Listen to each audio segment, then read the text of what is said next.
Manuel, muchísimas gracias por este reporte del comportamiento del tránsito, algo complicado la mañana de hoy en algunos puntos de la ciudad capital. 7:29 minutos de la mañana. Vamos a darle la bienvenida a Humberto Castillo, ex rector del Consejo Nacional Electoral. Señor Castillo, buenos días, bienvenido a Televisión. Bienvenido a Primera Página. Aquí estamos, acompañándolos una vez más. Mire, sí, y además le queremos agradecer la gentileza de estar bien temprano con nosotros. Hay varios temas que nos gustaría consultarle y plantearle a usted como una persona que por varios años fue importante autoridad electoral en nuestro país. Antes de pasar con algunos temas, sobre todo con relación a lo electoral de forma directa, me gustaría su opinión respecto de esta Gaceta Electoral recientemente publicada, y así lo dio a conocer la rectora principal del Consejo Nacional Electoral, Tania D'Amelio. La rectora escribió 2 tweets en su cuenta divulgativa de Twitter, @Tania D'Amelio, y dicen lo siguiente: Consejo Nacional Electoral publicó en Gaceta Electoral número 828 el reglamento parcial de la Ley de Partidos Políticos, Reuniones Públicas y Manifestaciones. El siguiente tuit de la rectora dice que esto es relativo a la Constitución, actividad, cancelación y demás actos registrables de las organizaciones con fines políticos en Venezuela. Recientemente hubo una denuncia que estuvieron realizando algunos partidos que integran el Gran Polo Patriótico, específicamente el partido Redes, el partido Patria para Todos, acerca de la situación de ilegalidad en la que estarían algunos partidos políticos luego de que el TCJ ordenara la revisión de la legalidad de los partidos políticos en Venezuela, excepto Mesa de la Unidad Democrática y Partido Socialista Unido de Venezuela. Sí, bueno, evidentemente los partidos políticos, para operar como tal, legítimamente y legalmente, tienen que registrarse ante el CNE recogiendo el 1% de la firma a nivel nacional.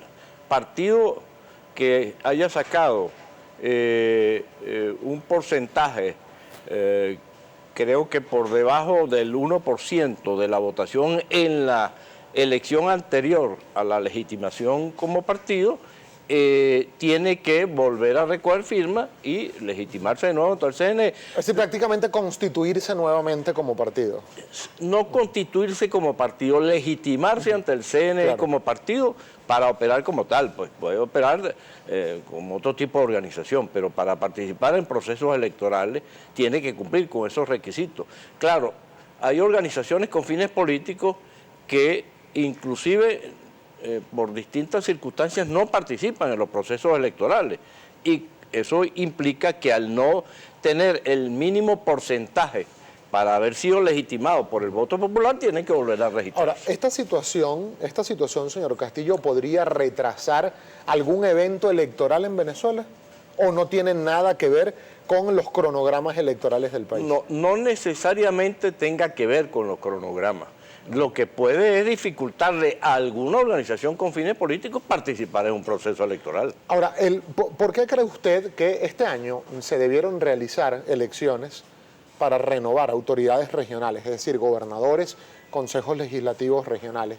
Se debieron realizar en diciembre de este año porque fenece el término para el cual fueron electos esos funcionarios. El Consejo Nacional Electoral no ha dado explicación de por qué no se realizaron este año. Sin embargo, convocó estas elecciones para finales del primer semestre del año que viene, es decir, para junio, julio del año 2017. ¿Por qué cree usted que pasó esto? Mira, yo no te podría decir cuáles fueron las razones que por parte de la actual directiva del CNE ocurrió eso. Yo te puedo, en función de mi experiencia, dar alguna aproximación. Por ejemplo, ¿qué es lo que ha ocurrido todo este año? El CNE todo este año ha estado abocado a preparar al organismo electoral para una posible activación de un referéndum. Eso implica toda una organización, todo un desarrollo, toda una preparación, y es muy difícil realizar simultáneamente dos elecciones de esa magnitud, complicadas por sí mismas, aun cuando un referéndum es relativamente sencillo, su organización, no así una elección de gobernadores, alcaldes y consejos legislativos. No, tiene una serie de complicaciones, implica No estaba en capacidad técnica el CNE de realizar en paralelo los dos procesos, es decir, una elección nacional con características circuitales, que son las elecciones a gobernadores, exacto, y a su vez un hipotético referéndum revocatorio presidencial que era de carácter de circunscripción nacional. ¿No podía el CNE técnicamente realizar? Mira, técnicamente es muy complicado porque son las mismas máquinas de votación las que se utilizan para un proceso y para otro.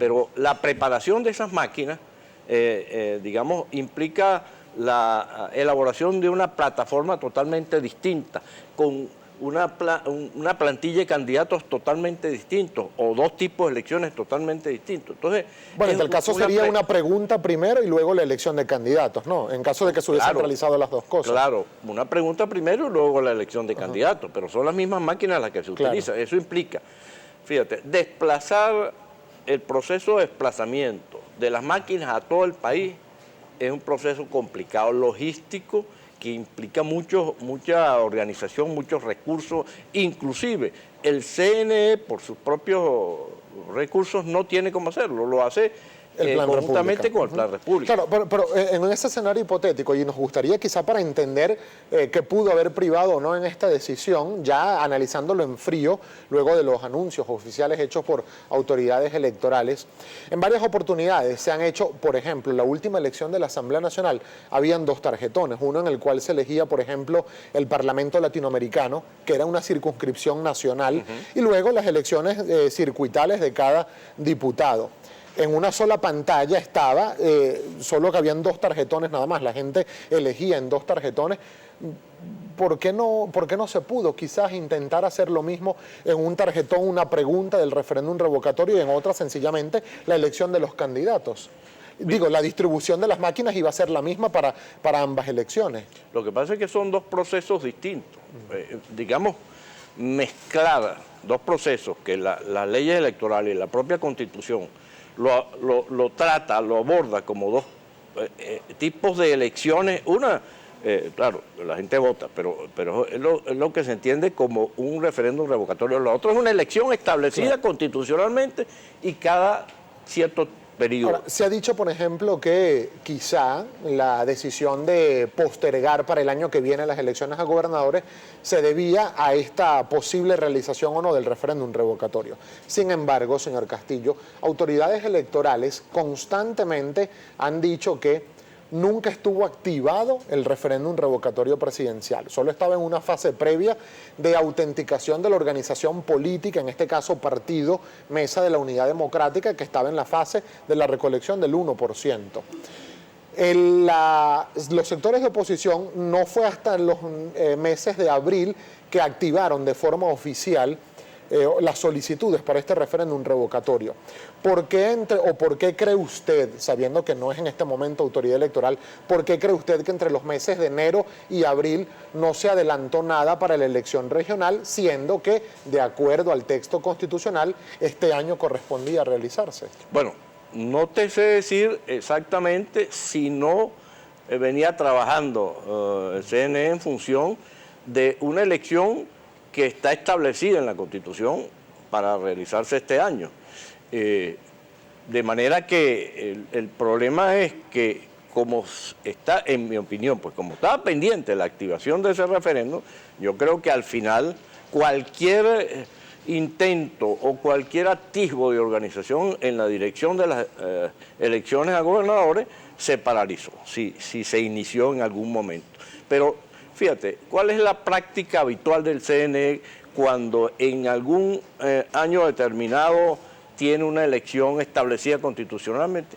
Que inclusive desde el año anterior ya se comienzan a hacer algunos, por ejemplo, el registro electoral, digamos, estaba ya que es el mismo que se utiliza para los dos tipos de elecciones, ya estaba aprobado.